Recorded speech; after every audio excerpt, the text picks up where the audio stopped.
Hello everybody, welcome back to the channel and another video. Let's play the intro and get right into it.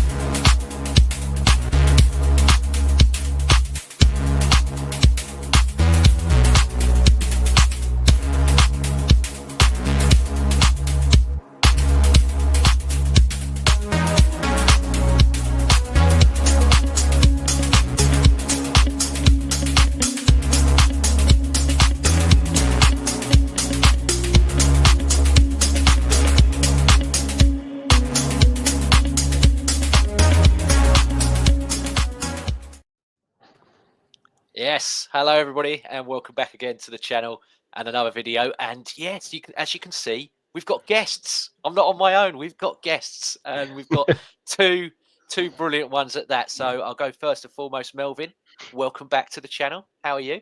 Yeah, good, thanks. I think it's good, especially after Good. what you just told me, the news.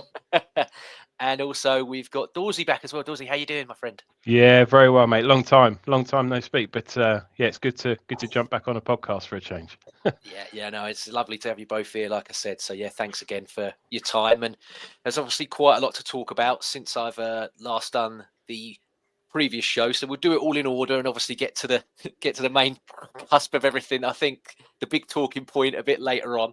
But just quickly, obviously we had the game earlier in the week against Dinamo Zagreb.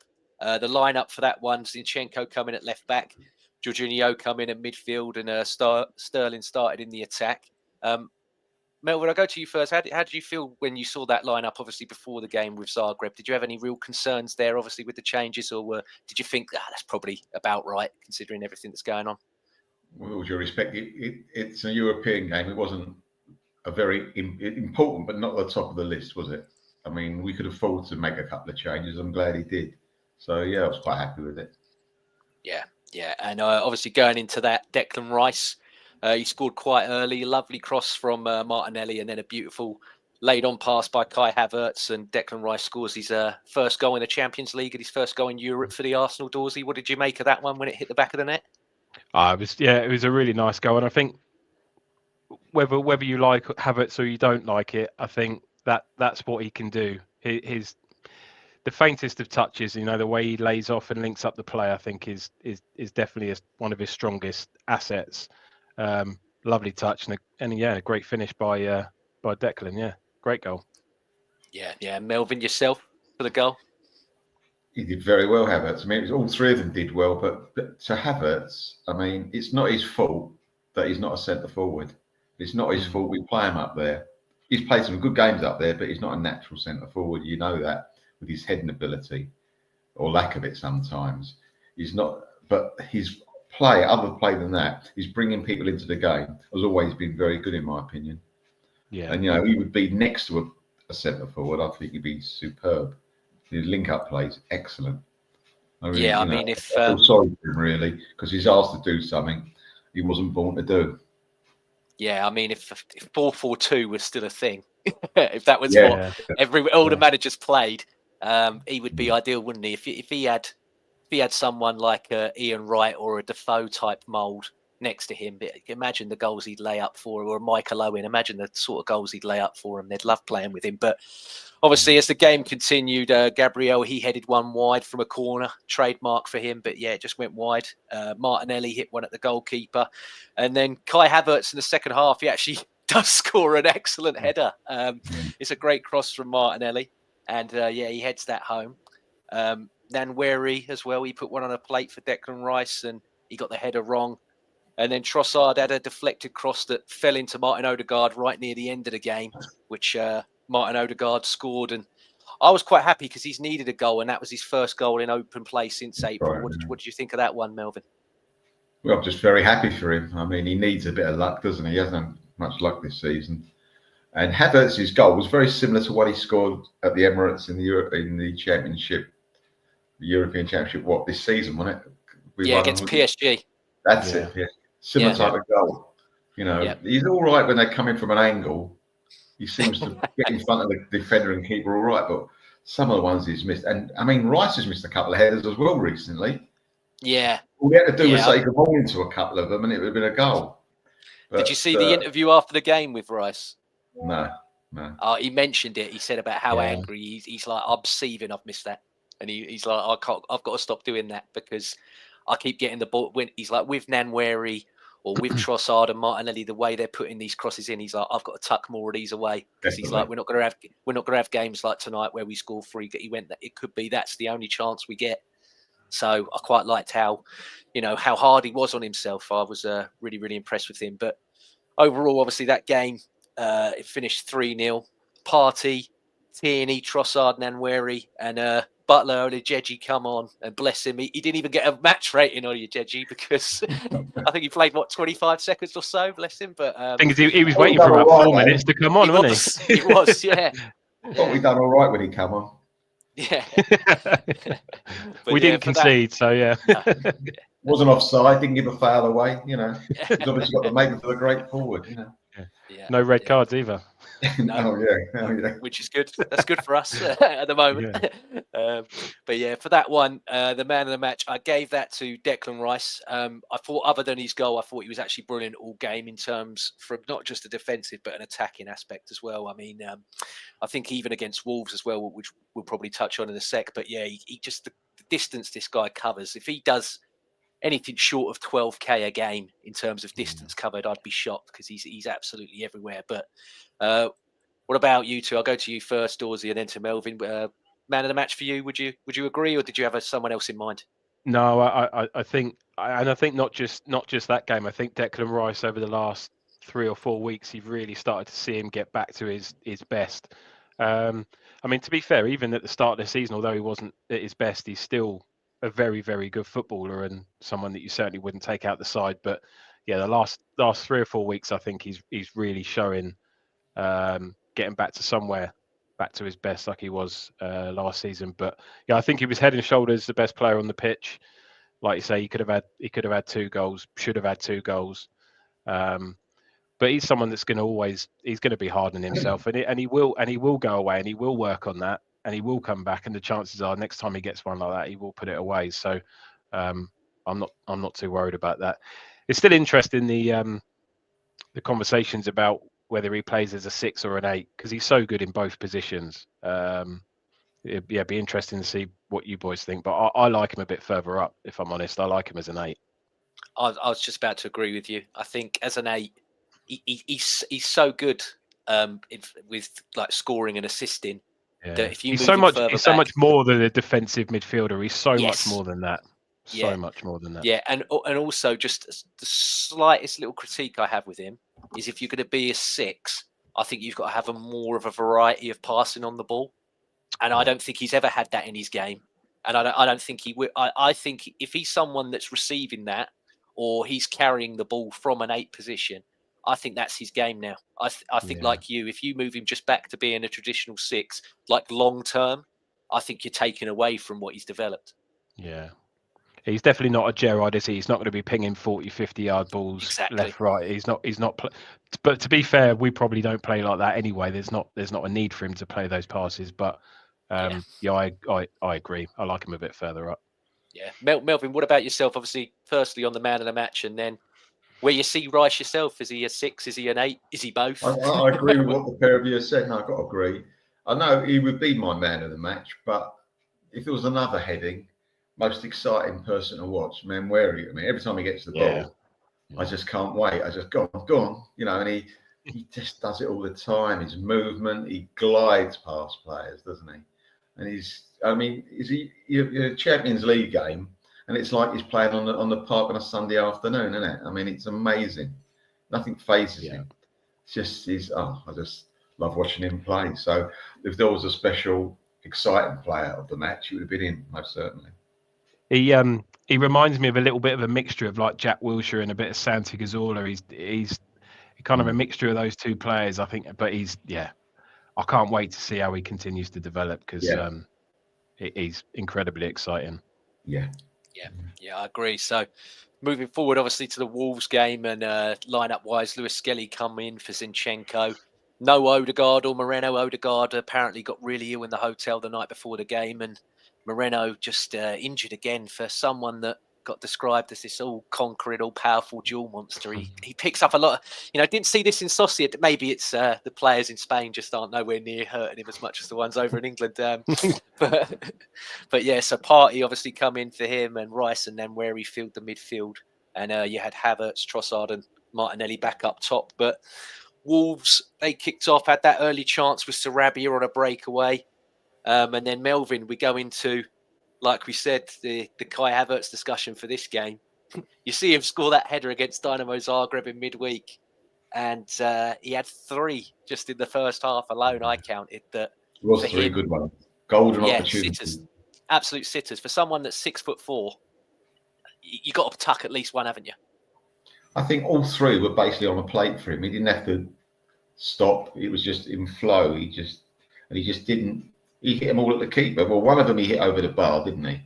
He just didn't forgot where the goal was. But the other 2 were at the keeper. One was a good save where the keeper put his foot out, but he shouldn't get anywhere near it, in all fairness. And that is where I'm afraid we do lack sometimes. He scored some great goals for us, don't get me wrong. But if we had him and another goal scorer, just imagine games like that where we draw 0-0 or we lose 1-0, we'd win. So it's so frustrating, but it's where we are. And we are Arsenal, so, we get used to it, really. But we can't complain. We've done all right. We can't complain. But it's so good that it didn't make any difference for his misses. He would have been, had we drawn 0-0 or lost, and we could have done either, he would have come under immense pressure. Immense. Yeah. And Dorsey, what about yourself? Obviously, you're seeing Kai Havertz in the first half squandering the chances. It's such a difficult one, isn't it? Because the guy, and I've read a lot of stuff about Kai Havertz over the last 24 hours, and mostly is positive. I think the bloke runs himself into the ground for Arsenal week in, every 3 days. Yeah. He plays every single 3 days. You can't physically ask for anything more from him. He gives you everything he's got every single game, but it's just. We need a difference maker, and unfortunately, he's rightly or wrongly, he's got the opportunity to be that difference maker, and that's not him. And he's just trying, but he's also very much a confidence player. I think when you saw him at the start of the season, and a few were going his way, he was getting a few goals. It was different. You can tell as soon as he misses a couple of opportunities, that plays on his mind, and I feel like he takes that into the next game. So the next time that opportunity, he's already thinking about the one he missed in the previous game, and it needs to shape that for sure if he's gonna kind of. But I find it difficult to be harsh on him because I can't ask for any more than what he's giving for the club at the moment. It's crazy, but I agree. Well, because it's not his fault, is it? No, not at all. Not at all. Yeah, and I mean, there's nobody else unless obviously you can move Trossard in there, but with Jesus now being injured for 9 months again, there is no other out and out centre forward, which is why we desperately need to buy one, which we'll touch on later, I'm sure. But even after the game, he got kicked just before the end, and he fell down and he was on the floor, but he helped himself up, and then as soon as the final whistle went, he's on his knees, and the 2 physios had to get under each arm and walk him down. So he's clearly, if that's not the indicator to the manager that, and I mean, he's willing to be played into the ground, which is good. But at the same point, it's just like you can't do this. You can't keep this up, because if he gets injured, then we're even at a worse. We're even further back than we are now. But just quickly back onto the game, and I'll go to you first, Dorsey. The red card incident, obviously the main talking point that everyone's been talking about. Just before the show went on air, justice has prevailed. He has been cleared, so that's some positive news. But talk me through it you don't have to say what you might have said at the time, but what were the first initial thoughts when you saw that happen? So the good news is I didn't actually see it initially, because I was actually out for it's my boy's birthday today, and we were out for a family meal. So I was just getting updates, and all I saw was that he'd been sent off. I was like, really? And it wasn't until a couple of hours later I actually started seeing the videos and stuff of the sending off, and obviously I could see the reactions of people on social media, and there was no way they could uphold it. They couldn't. Even if they wanted to, they couldn't. It was, I mean, I agree with everything anybody said with any sense over the last couple of days. There's absolutely no way you can, even if he was on a booking already and he's done that, and maybe he's got a second booking, you think, all right, yes, that's probably a red card, but it's never in a million years a straight red. Never, not in any walk of life, in any country. It's insane. And the problem is you risk an 18-year-old that's played, 9, 10 Premier League games, and he's walking off that pitch knowing that we've got to win that game, thinking that he's let the whole club down and yeah, unjustifiably. But you don't know what that's going to do to him. If they had upheld that and he'd had to serve a 3-match ban, what's that going to do to such a young kid for a ridiculous decision? But yeah, it's just insane, isn't it? But like you say, justice has prevailed. Yeah, it's been overturned. I don't see much changing moving forwards. I think you're still going to see stupid decisions like that. I don't really know what more we can do, if I'm honest. Yeah, and obviously, Melvyn touching there on what Dorsey said as well. I had a look because I thought I'll check this. I'll check this out, and I looked at Lewis Skelly's record, not even just as a first team player, but as a youth player, and he's got under 10 bookings even as a youth player. So there's no previous. There's nothing that could make you think, oh, there could be a bias here because he's a dirty player or he's a nasty player.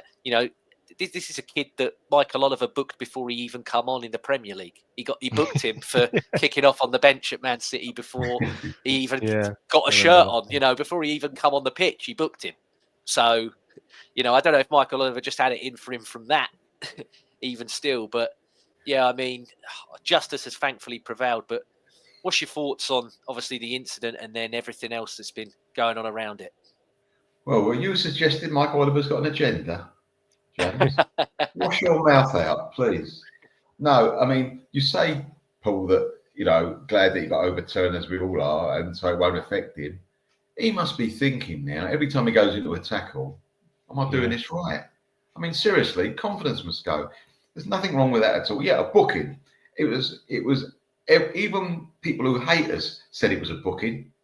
Yeah. I mean, what more do you want from that? There is an issue. We love breaking records. We're the most, got more FA Cups than any other team.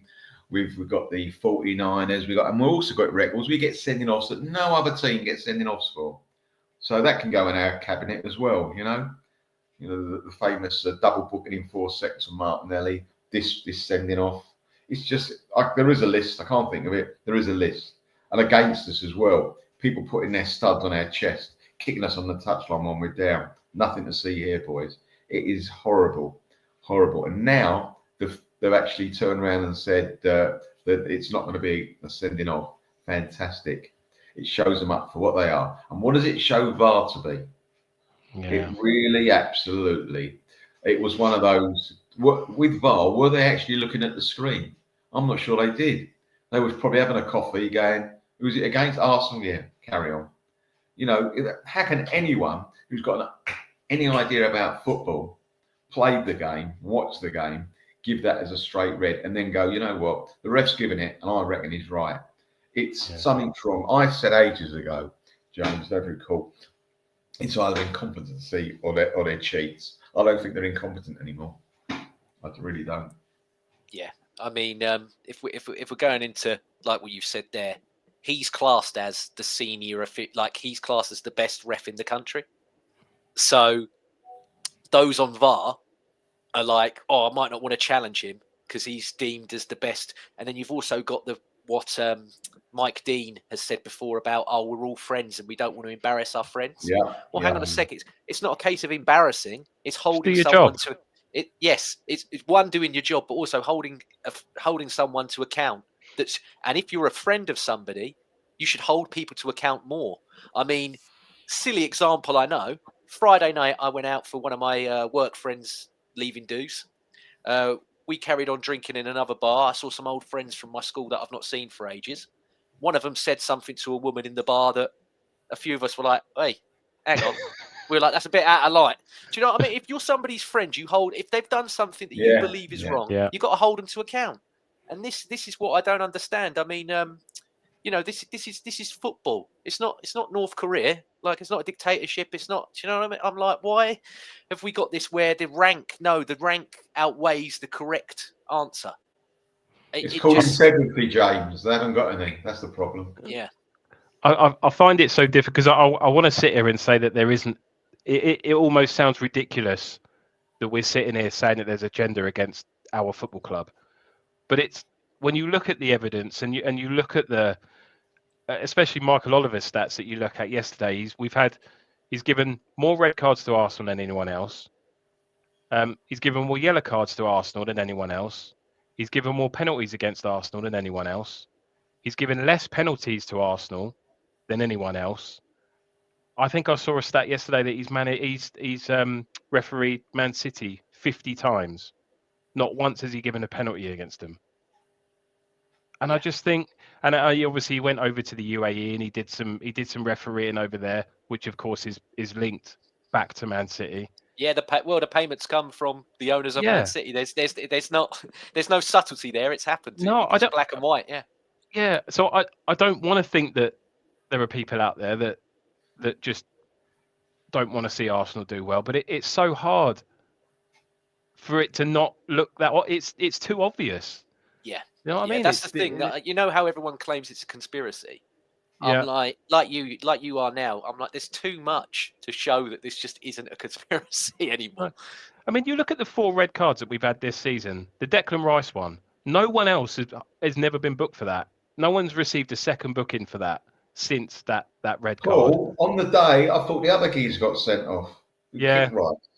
Yeah. Well, that would be the logical decision. That would be the logical one. Yeah. Yeah. But it's even the Saliba one.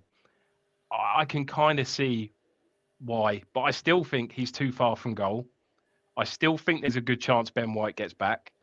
He didn't have the ball under control, Paul. He didn't. No, the ball wasn't under control. I still don't think that was a red. People might argue against that one, and that's fine. But I don't think that was a red.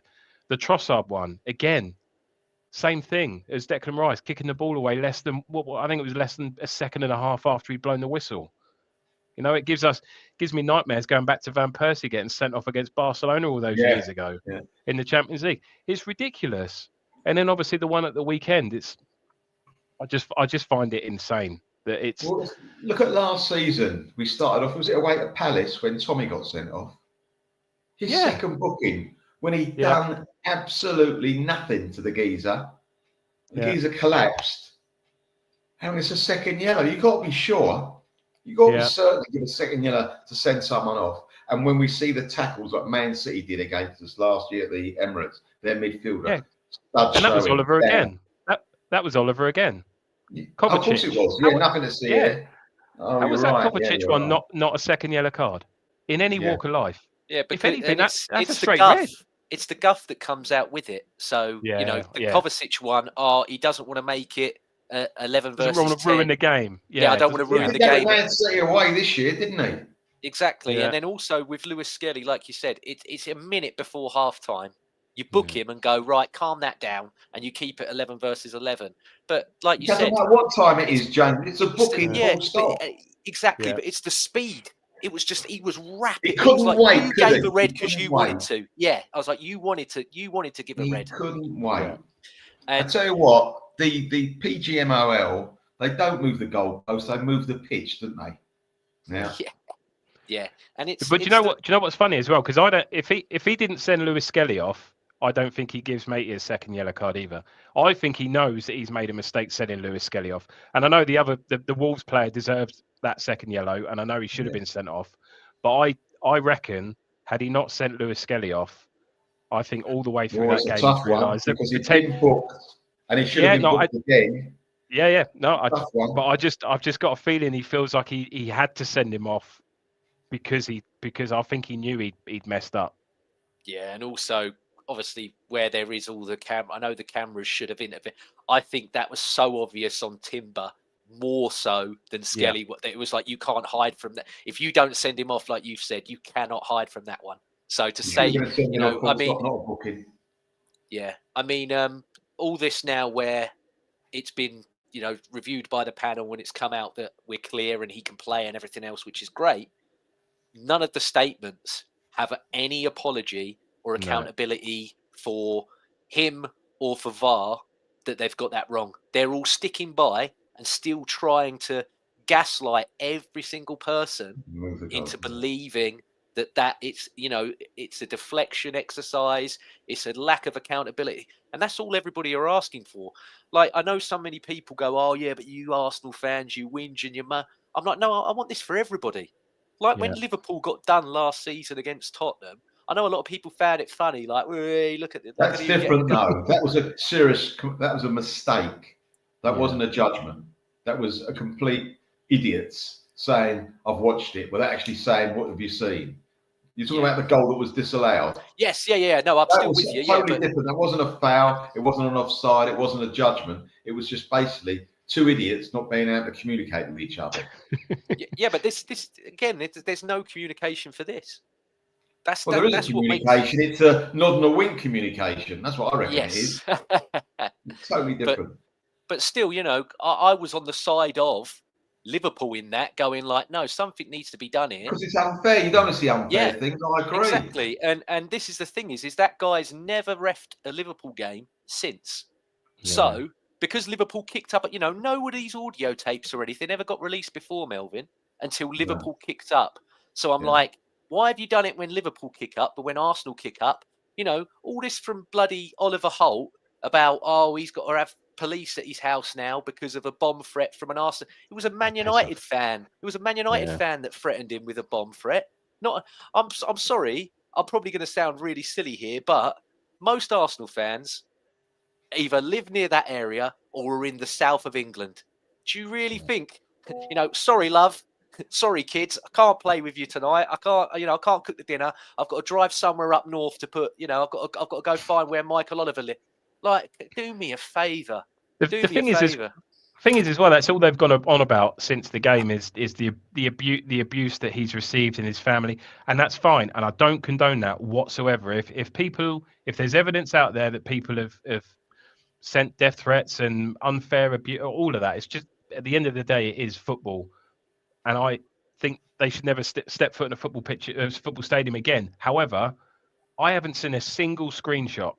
I haven't seen people send. You always see it, don't you? You see screenshots everywhere of the abuse, the messages. He has no social media, Paul. Yeah, exactly. He doesn't have an account, so where's it being sent to? He lives up north, and he's got pigeons, I'm told. Yeah, but it's just they've come out with that statement, and if there's people that have sent those kind of messages to him, absolutely come down hard on them. But I haven't seen any evidence whatsoever to suggest that any Arsenal fans have sent him any messages of any sort. And like you said, he's not on social media anyway. So I don't know how we can do that. I've got a question for the pair of you. If the decision would have gone the wrong way, and it still might be the case, what do you think Arsenal ought to have done and still do, even though it went their way, as a protest? What actions would they have taken? Especially if they went the wrong way for us today. What can they do? Yeah. Refuse to play a game if Michael Oliver's appointed as the referee? Exactly. Well, don't refuse to play a game, then they'll say, well, you lose the points. Say to them, look, in future, we do not want this guy refereeing our game. And see what they come back with. I've read earlier that he was under consideration for the City game at the weekend. Yeah. Oh, he wasn't, was he? Yeah. I read it. He's not now, but I read. That's what I did. I don't know how true that was, but I saw a few media outlets reporting that he was initially under consideration to referee the game at the weekend, which is just. Imagine the abuse he's going to get during that 90 minutes. Yeah, and they've put a week after. They've put the Greater Manchester referee on VAR and the Liverpool referee as the physical ref. So I'm you know what you're doing there. You know how to. I'm like, that's not that you can't tell me that's not deliberate either to, try and wind Arsenal fans up. I've fallen out of love with football, not Arsenal football. I don't trust it. I go to the games. I don't go to every game, as you know now, James. I don't go to every game. No, I've got a ticket. I get rid of it or give it back to the club or sell it back to the club. On some games, I cannot be bothered. I've fallen out of love. I'll always watch Arsenal. If they're on the box, I'll always watch them. But I cannot be bothered to make the effort with football. I don't trust it. It is difficult. It's just and I mean, if you want to go down that route, I know some people don't like to, but the guy that's in charge of the whole organisation, he's an ex-copper for a constabulary that, what's their two biggest incidents? Hillsborough and Rotherham. And what was that? Lying and deflecting to try and spin away from.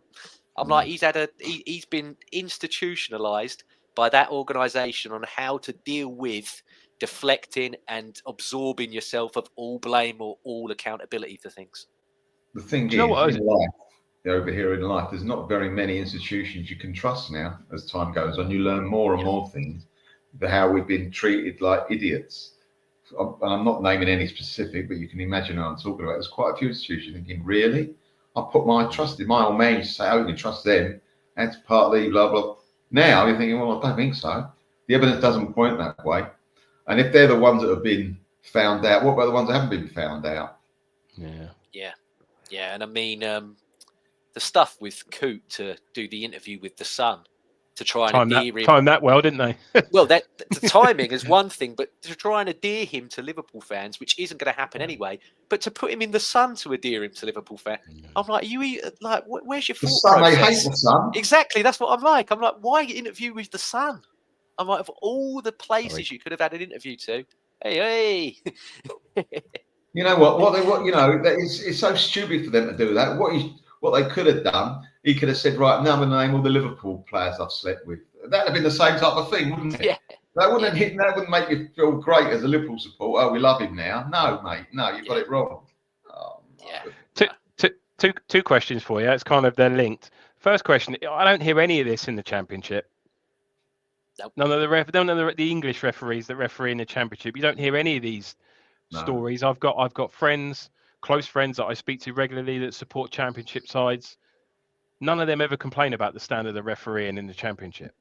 No. So that's the first thing. Is like, why are some of these referees not being given a chance in the Premier League when a lot of the, and it's not just Arsenal. There's other clubs. I know Liverpool have felt hard done by. Wolves as well have felt hard done by with a lot of decisions that have gone against them, especially last year and earlier on in the season. So why are these referees not being promoted and given a chance in the Premier League?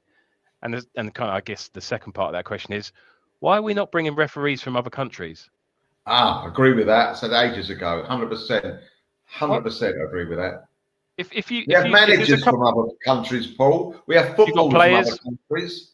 Physios, coaching staff, all of them. So what? Absolutely. And if you're telling me that there's not referees out there that want to referee to the top of their game week in, week out, which is, whether you agree or not, the Premier League is arguably still the best league in the world. You're telling me that referees won't come and relocate to England to referee in this country?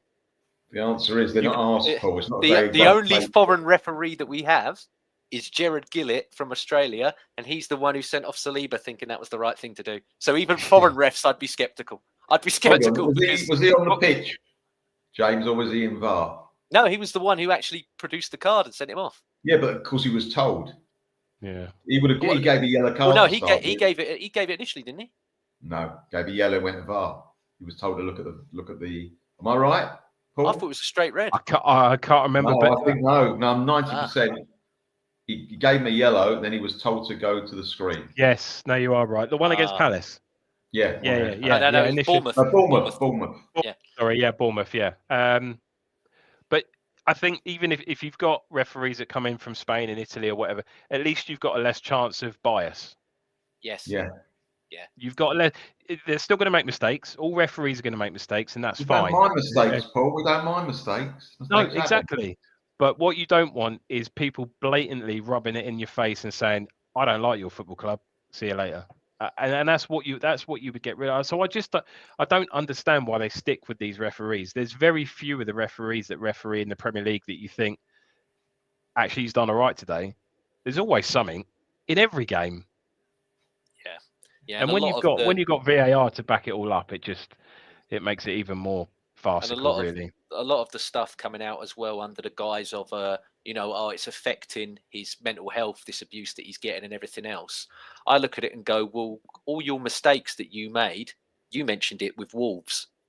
Gary O'Neill lost his job due to not having enough points because of mistakes that VAR made. Well, what about his mental health now that he's sacked and doesn't have a job?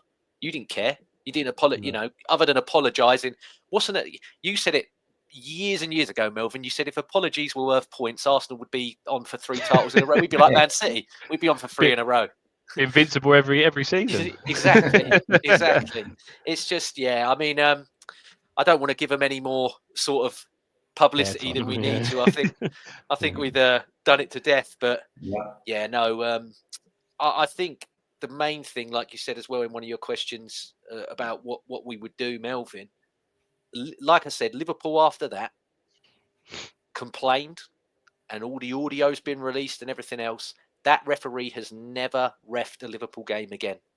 I think Arsenal have enough, like Paul read out the whole list of things, more penalties given against, more yellows, more reds. He has our games more than anybody else. Michael Oliver always seems to have the Arsenal games. I think he should be told, no. I don't know if the club can go, I watch boxing and I watch cage fighting. They can go, I don't want this judge, I don't want that ref because of he's done me before. Why can't in football a club go, excuse me? Because Liverpool have done it. So why can't Man United used to do it, James Ferguson? Oh, I think they were all too scared of him to do anything towards Man United anyway, weren't they? It can't be against the rules, can it? He ruled with the iron fist, mate. They were all just too scared to challenge anything at Man United. But problem is, you're going to end up in a position where you're going to be like, hey, I don't want him refereeing. I don't want him refereeing. And I don't want... If we got the choice, we'd say we don't want none of them. Yeah, you're going to end up with a pot of like an option of like 2 referees, and that's it. The rest. Well, perhaps we need a bigger pool. But that's what I'm saying. The Championship. Why are the referees in the Championship and the lower leagues not being given an opportunity to step up?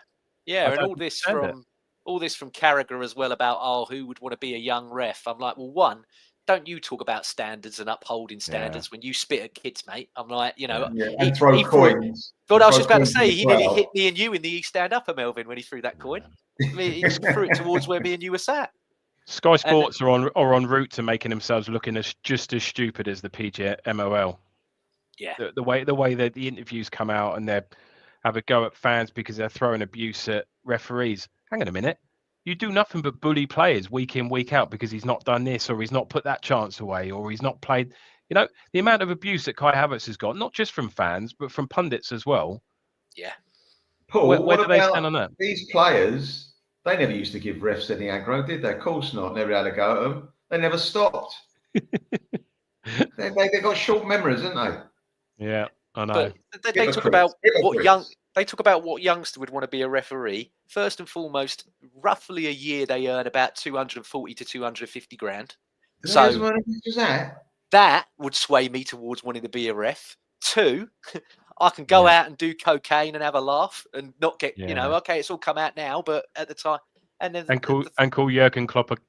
And thirdly, all of them got pictured in overseas in Asia on an island that's known for being prostitute island. So if I'm 18 or 19, I think I'd love a job where I can get 250 grand, do cocaine, and go and see prostitutes on an island. That'd be the ideal job for me if I was 18 and you. I'm 33 now, but if you asked me at 18, what job would I like? Would you love a job, James, where you can get stuff wrong every week? You get 250 grand a year. You get cocaine and prostitutes. I'd have gone, do you know what? Yeah, that beats Tesco's, actually. But there we go. But yeah, like Melvin's put here, sorry, not Melvyn, Hente, apologies, Hente. He's put, yes, move on. And we've not played that well with 10 men for a long time. That was for Miles. Yes, getting on to that second half. I must say, in terms of Arsenal playing with 10 men, which has been a crux that Arteta's been hit with, a lot of people have said he's not very good. Then where he had to obviously come off for Calafiori, at the time, a lot of people rightfully mad about that, but it's proven to be the right sub. And I will say I thought the effort level with the 10 men from so many, especially that defensive unit. I've been quite critical of Calafiori as a defender. I like him going that way. I'm not so confident with him. But just like his cameo against Crystal Palace when he come on and got the assist for Rice, I thought that was one of his best games in an Arsenal shirt, Calafiori. I thought he was brilliant against Wolves at the weekend, and a brilliant goal as well. But I'll go to you first, Melvyn. That second half, and then obviously certain individuals' performances. This is the wax lyrical time. Take it away. Well, our second half performance was very good, but Wolves, I thought they got a bit flash when they had one extra player. They played along the back like they were Real Madrid or something. You know, it was ridiculous. I'm saying, well, you got extra minute. You got to go for it. I know. Anyway, when it got down, I mean, we played well. We controlled the game. Calafiore was like a left back and left winger and whatever all in one. His passing, his vision is so good, and his little 1-2s and his movement. He's a handful. He really is a handful. He's got to keep fit now.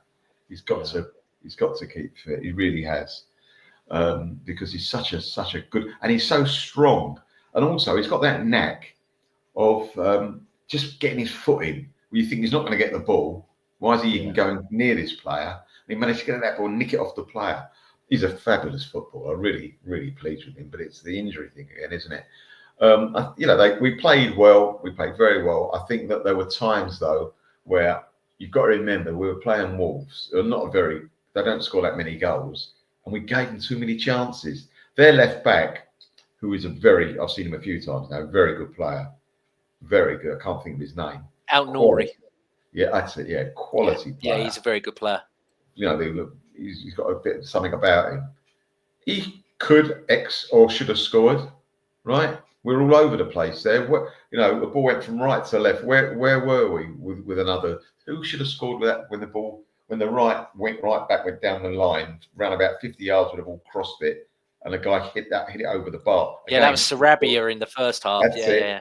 There's two, I would say, golden opportunities, and we shouldn't be giving golden opportunities 10 men, and we had 11 men, I think, in one or two of the times, giving teams like that many good opportunities. Teams will score against you, however bad they are, because they get the run of the green or something like that. But that was, for me, too much. Both players had too much time to score. But the actual controlled play at the end, and I thought my man of the match for that match was, I spoke to a pal of mine after the game, who'd you make man of the match? I said, he said, what did you think? And I told him, he not looked at me, he looked at me, was sure. I thought it was a party. I thought he controlled that midfield. He never panicked. He seemed a bit harder. I thought he had one of his better games for us, Party. I thought it was terrific. I really did. And also, go back to, Havertz gives 100%, but he didn't, thank God, but he could have cost us the game, but he didn't. Yeah. Yeah. What about you, Dorsey, on that second half? And then obviously, like Melvyn, your man of the match, and just players that stood out for you and everything else.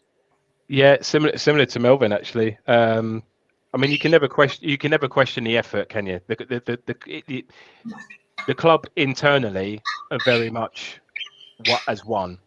You can see that from the outside. We see it week in, week out, and there's no way these players don't fight for Mikel and for the shirt, which is all you ever want as a fan, really. But yeah, the effort was certainly there. I think Thomas Partey, for some reason, people don't like talking about him, and maybe it's the other stuff that's going on. Is it not? I don't know. But as a footballer and talking about what he's done on the pitch, I think he's been fit this season. He's been available, and I think more often than not, I know there's conversations about him playing right back.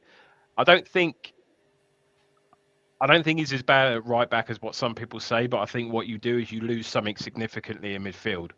That's the problem. He can do a job at right back, but you're taking a big piece of the puzzle out in midfield, in my opinion. But I think he's been brilliant for a majority of the season. And probably thinking about it now, I'd probably agree with Melvyn. Actually, I'd probably say that he was probably my man of the match as well. Nice. Well, I did mine, and I've got the picture as per. I picked this man, who obviously he had the captain's armband with Odegaard being out, but I love him. I know everybody talks about Saliba a lot, but this guy, most of that time in the second half, I was like, like you said, Melvyn, they were getting a bit of a period there, and where they were, and I was like, oh, who's mopped that up? Oh, it's Gabriel. Oh, who's mopped that up? Oh, it's Gabriel again. Who's cleared that? Who's headed this? And just the way he was barking and commanding all of them in the line and everything. Really, really good performance from him, and such a huge fan. He's just a warrior out there. If you tell me something he can't do. Yeah, exactly. In the air, he's ridiculous. One-on-one, he's ridiculous. He's quick. He's strong. He's, like you said, he's a leader. He's got absolutely everything, and I think he's in the conversation about being the best defender, the best centre back in the Premier League, as well as easily sure. This season for sure. I mean, do you think Paul? Sorry.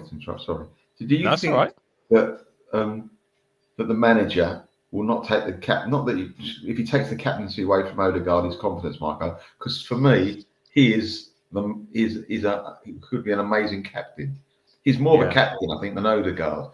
And I love Odegaard. He's a great player. He's our catalyst. Let's face it. But as captains go, for me, he's a real captain. He really is. I think for me, it's what do you want from a captain? Is kind of because I think Odegaard, he does lead the side in terms of what he does on the pitch. He's definitely not a shouter. He's definitely not going to throw his body in the way and do things that Gabriel does. But I do think, I mean, we saw it earlier on in the season, didn't we, when he was out the side, how much we missed him. As a player, yeah. But it's a difficult one because we all love Odegaard. We all think he's a brilliant player, but yeah, I mean, I guess you could probably throw Declan Rice in that conversation as well. Yes. Because he's proven as well. He's done it at West Ham.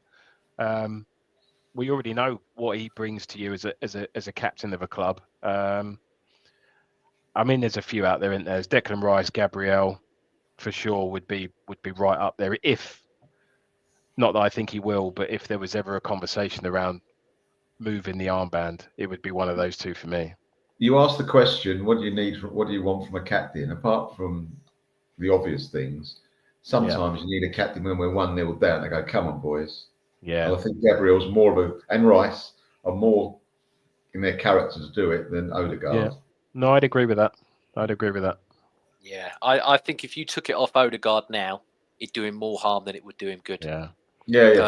Personally. Yeah. I mean, you got to remember the Arsenal captaincy, the last couple of years especially, was treated like a toy. It was like a pass the parcel. I mean, the players voted. 10 years, wasn't there? There was 10 years of the armband being passed around to players that didn't want it, didn't deserve it, and didn't care whether they had it or not. And they were voting for who should be like the vice and everything. I'm like, why are we pulling? Why are we pulling names out of a hat? Like, this is Arsenal Football Club. Like, no.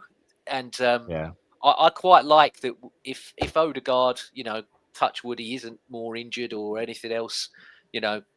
We have got people now where it's like, no, do you know what? If he's not there, at least we've got people that can. But I mean, when Odegaard was out and Saka had that armband, he took it with aplomb for me. He just was like, yeah, no worries. Most people would crumble under that pressure of having the Arsenal captain's armband on. But him, Gabriel, like you said, Jorginho, even when he wears it, he don't crumble. He steps up and does what he needs to do. So what I would say is when you see it given to players like Gabriel Jesus when he's on the pitch and stuff, like if Odegaard's not available, for me, it should only be Rice or Gabriel. They're the only other two players that, in my eyes, that should be vice captains or whatever you want to call them. But if Odegaard's not available, and I agree, Saka's definitely not crumbled under it. He's definitely thrived under having the armband. I wonder whether he needs it. He probably doesn't need it right now. Different conversation, but it's when it's given to players like Gabriel Jesus, you're like, nah, you've probably got other players on the pitch that you would give it to before him. Going back to Manwari, he's the type of player that I said he's playing the Champions League. It's like he's playing Sunday morning football. Yeah. If you gave him the armband, he wouldn't crumble at all, would he? He's that type of person. All right, thanks, mate. Yeah. Right. But it takes everything in his stride. Something about him, there's something about him. It just nothing phases him. He's an enigma, isn't he, Melvyn? What's that? He's an enigma. He is, yeah. Yeah. I think you can throw Lewis Skelly in there as well, because I'll tell you something. As yes, much as he's got something about him, isn't he? I'll tell you something. I knew he was good, and I could see from the way that people were talking about him in the youth team. But he's exceeded my expectations no end. He's 10 times the player I thought he was when we first started seeing glimpses of him. Again, nothing phases him. He played in the North London derby. He was phenomenal in that game. He was phenomenal. Yeah, pushing players off the ball. He reminded me a bit of like Moussa Dembele when he was at Spurs, because you could never knock him off the ball. And Lewis Skelly's 18 and he's doing the same thing. You can't push him off the ball. Yeah, it's insane. And again, yeah, just goes to show that the players that are coming through are different breed, aren't they? He's I don't think he's a left back though, is he? I don't think he's. No, he's a midfielder. Yeah, he's a midfielder. I think he'd be terrific in midfield if we get our left back sorted out. Sorted out. Yeah. I mean, we got 4 of them on the bench, so I don't know how it's not sorted. Yeah, we've got enough left backs. Yeah. But just quickly, obviously back on the game, and then we'll just move on quick before we finish. Cunha, I'll go to you first, Melvyn. Got linked all week before the game for Wolves. What did you make of his performance? I mean, if that was his audition for Arsenal, myself, if I was in charge, I would go, I'm not sure now. No. What say yourself? I mean, I saw him, I think it was against Spurs. I saw him, and a couple of other games I saw him. He looked outstanding. He was everywhere. I thought there was 2 of them on the pitch. He had vision. He was getting very frustrated with his own players, and you're not sure whether the balls he was putting out were good enough for their players, or the players weren't good enough. I wasn't sure. But for me, he looked like he was on a mission, and not a mission to win the game. He didn't seem to have his head in the right place. Look, at the end of the day, I'm watching him and I'm thinking, you've actually got it, mate. And if you want to do it, you've got to do it today. And if he turns us down, there's rumours he might. I mean, I'm not even sure we made a bid. I don't know what's going on. But if he turns us down, I'm thinking, you're now playing in midfield. You've hardly touched the ball. We're playing it around you. Wouldn't you like to be in this side? Wouldn't you enjoy yourself more than giving a ball and having a point? Why aren't you there? And why aren't you over there? Whether it's your fault or not. I think what I saw of him, apart from this game, what I've seen him I've liked. But this game, I'm sorry, it was an off day for him. It really was. But I mean, if it means us buying him and we don't buy an out-and-out striker, then obviously I don't want that to happen. We may get neither. So I don't know. Probably will. What about yourself, Dorsey? What did you think of Cunha? Yeah, same as that. Like you said, it's an audition, and he's not performed. He's failed the audition, isn't he? I don't see him as being the answer to our problems. I see him being another player that's going to be a bit part player. And I know there's talks of Trossard potentially leaving in the summer. How true that is, I don't know. But yeah, you need to go all out for a number 9. It's not difficult for anybody to see it. And I know Mikel sees it, and he's trying to defend the club. He's not trying to dig anyone out, and he's just trying to do his job. But he knows it more than anybody what we need. I know if there was a way, albeit what we now 28. So it's hard to see anything big happening now. But I would still love to see just go all out and get Sesko now and just get it done. If there's any way that we can, even if you end up paying a little bit over the odds, just get it done. But I don't see Cunha being whoever we're buying, we're paying over the odds because it's so late. Absolutely, yeah. That's the thing for me. I'm like, whatever it costs, because there's so many people that think the money Arsenal spends is their money. No, it's nothing. It's nothing to do with us. What are the fees that are being bandied around for Cunha? What are they saying if we sign him? How much are we looking at? It's got to be 75, isn't it? That's all 70. They cost them 44. 60 to 65. They're going to let go to 60, James. They paid 44. Well, I think because he's not signed. They've put the new contract to him. So where he's not got long on the contract, they're going to have to accept. Yeah. Plus, if they get relegated, there's the clause in that. With what's left, so they'll get. I think if they get relegated, there's a clause that he can be worth 45. That he's only worth what they paid. So they want to make whatever way they look at it, they want to make a profit. I think if you're talking around that kind of money, maybe it's worth a punt. But if you're talking 65, 70 million, 70's been bandied around, Paul. Definitely. Yeah, I'd rather keep that in my pocket and put that towards getting someone like Isaac in the summer if that was again a goer. Well, that'd probably pay for his right foot, wouldn't it? Well, they are saying 120 odd million, but I based on what he's done this season, I think he's worth every penny. He's such a good footballer. Apart from a good finisher, he's quality, isn't he? Yeah, he's unbelievable. Would you, gentlemen, take, and they're talking about West Ham doing the deal, on loan, Ferguson from Brighton, on loan? We can't loan him. Can we? Yeah, you're only allowed 2 loans from the Premier League. So we can loan from abroad because you're allowed 4 loan players. So we got Sterling, and who's the other one? Neto in goal. Neto, the goalkeeper. So unless we make one of those permanent, which the club have said no, we're not going to do it, we can't get Ferguson. Well, how much would Neto cost to make permanent? God knows, probably really cheap because we'll buy him when he goes back to loan. Yeah. That's what I would do. Spend 3 million on him and get the other geezer on loan. To me, Melvyn, I've got pelters for it, but I've said that what would Ferguson cost permanently now, considering he never plays? He's been injured most of the time. I'm like, would he cost more than 40 million, 45 million, Ferguson? Probably not. I don't think so. I would go for him permanently still, because I believe he's good enough. If he stays fit, he's good enough to offer an alternative. Because you've got to remember, the person that comes in is probably not going to start right away. And I think Ferguson would go, yeah, all right, I can not start, and then I'll show you why I should be starting. That's the kind of player we've got to buy, is someone that knows he's not going to start, but he's like, when you do put me in, watch me, because then I'll start every week. I don't know. I just want us to go all out on someone that's as close to a guarantee as being a success. You know what I mean? We are so close. It's ridiculous. It's right there.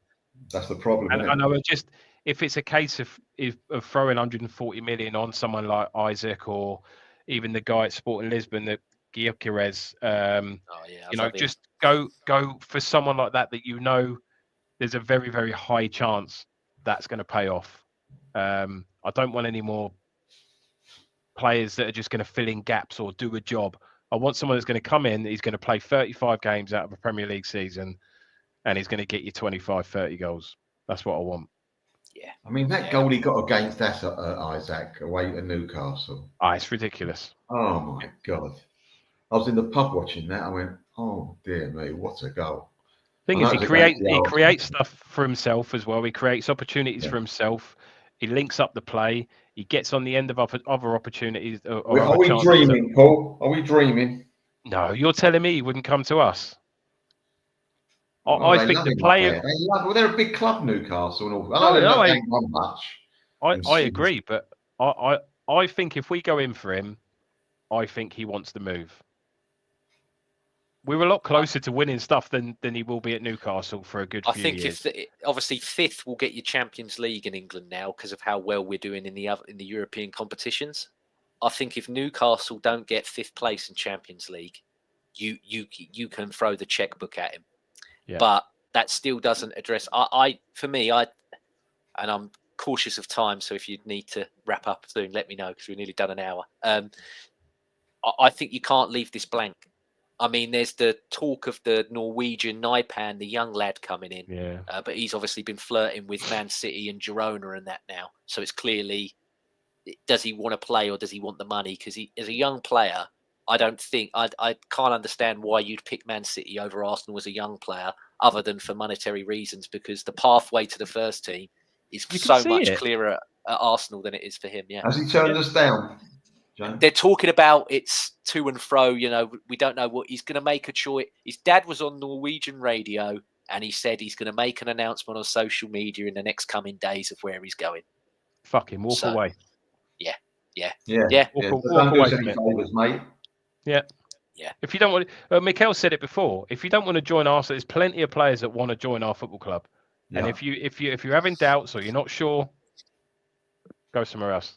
That's poor from you, Neil. That's poor. I expect better from you, Neil. The thing is, if you're going to take a punt just to try and fill a gap. Oh, I know. He is the guy. He's the most obvious solution out there. But yeah. I would love to get Isaac. I really would. That would be he would be my number one. And I think you can get him. I do. If I had to nail both of you down now and say this window by next Friday, I think that's the 3rd, isn't it? Yeah. Yeah. Are we doing it? Are we bringing someone in? Yes or no? Melvyn, I'll go for you first. No. Might buy another left back, but other than that, no. And Dorsey? I think someone will come in. I couldn't. So do I. I couldn't even start to give you a name. Yeah. But I don't. Just even if you haven't got the injuries to Saka and Jesus, you still need a striker. But you've got the numbers, and you've got Saka that still does what he does. But now we are physically short of bodies. So I don't see a way you can not bring someone in. I haven't got a clue who it's going to be. I couldn't. Yeah. I wouldn't That's even how want I to am. guess. I think it's happening, but I couldn't. And I haven't even got. There's someone that me and Melvyn know that's very, very normally good, and even they're dry on me at the moment. I'm like, even that little source of information that I have is going to me. I've got nothing. I'm like, oh, bloody hell. The Vlahovic name keeps popping up as well, doesn't it? Whether that's, but I mean, I don't know how impressed I am by him anyway. But it's But that's see, a lot of people are saying him on loan, but Juventus are like, no, we want to sell him. We want to get rid. Yeah. So I'm like. And the problem is, if you sign someone like that, you're not then going to go for one of your priority targets in the summer. Exactly. He is going to be your number 9 for the foreseeable. And I'm not sure he's good enough. Oh, yes, apologies. Got the date wrong. Sorry, Hense. Yeah, it is the Monday, not the Friday. Apologies. He's correct. Yeah. So I don't know. I think someone will come in, but I couldn't tell you who. Not a clue. Yeah. And just quick before we wrap up, Mike here from Arsenal Above All. Hello, Michael. He's put Tierney leaving in the summer to go home. Are you guys happy with that? I'm glad he's staying till the summer at least. So, Brendan Rodgers obviously had the pre-game press conference before Celtic's Champions League game saying that a contract has been agreed with Tierney. If it can be done now, they'd love it because they've just had their other left back that was on loan from Barcelona go back. But he said if it's not and it's until the summer, then he's an Arsenal player. So we'll see what happens. For me, the name's a giveaway, so I'm also, I've got Celtic links as well as Arsenal links, obviously with John Stone as the surname. So he's still going to be at a club that I support and enjoy. So, I'm happy for him. What about you two?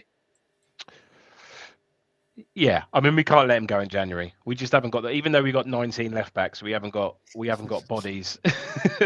They have to play other positions, unfortunately. He's playing as a winger for us at the moment. He's been exactly. So I don't see how we can let him go. And I think it's a shame because it was only 3 years ago that we were talking about him being a future captain of the club. I mean, it's amazing how quickly things change in football. But he gets on with it. Never says a bad word about anybody. I think the world of him. I think the world of him, and I just wish him all the best wherever he ends up. If there's a way he can make it work at Arsenal, great. If it's not, then I wish him nothing but the best. And Melvyn, he's an old-fashioned left back. He's very good player, and I'll say it doesn't want old-fashioned footballers, does he? And he's some of the times when we're 1-0 up and need to hold on to something, he would be perfect to bring on. But that ain't going to happen. It's a shame. I think he's, as you say, he's never said a bad word about the club. He's never complained about anything. He's been injured too many times, which isn't his fault. It's a shame because there's a proper player there. Absolutely proper player. Good luck to him, whoever he plays for. Yeah, I think you've hit the nail on the head as well. The injuries have killed him, unfortunately. And it doesn't seem like that's going to change. I think he's just going to be one of those players that's going to pick up knocks throughout his career, unfortunately. It's a shame. Yeah, and every time he's come on this season, in this little resurgence that he's had back, he's put a ball on a sixpence every single game, and there's no one there. So I'm like, he's still got a cross. You can't tell me he ain't got a cross. And a lot of people say he's got mashed potatoes for legs, but I'm like, there's still a bit of magic in that, man. There's still a bit of magic in them mashed potatoes. I'm telling you, they're not, they're not packet mashed. They're proper. Someone's churned that and had a go. It's none of this microwavable rubbish. It's proper. But just before we wrap up, obviously got the 2 games, got Girona and then Manchester City, both owned by the same person. Melvyn, just quickly, for me tomorrow, Girona. I know it's not impossible that Arsenal can not qualify, but I think it's highly improbable. What are you doing? For me, I'm like, play kids. Give them minutes. I don't want to see Havertz tomorrow. I don't want to see Timber. I don't want to see Rice if we can help it. Odegaard, I get, because he missed a weekend, he might play him, but even then I'd be like, no, have another day off. But yeah, what say you on Girona and Man City? Go with the weakest team you possibly can to get through, obviously. Don't want to take any chances. I mean, with injuries I'm talking about. If people need to stretch their legs who haven't played for a couple of weeks, we do that. I mean, Jorginho will probably play. He needs to run out, doesn't he? Kior will probably play. I'm not sure about the goalkeeper. I don't know how good this geezer is. I haven't seen him play. Has he played for us yet? I'd play him. No, but play him in this. Play him in this. Right. Yeah. No, I think, as you say, I think things have got to go really wrong for us not to go through. So, no, I'd have it as weak as you possibly can. Yes, Sterling a play. People like that, give them a run out.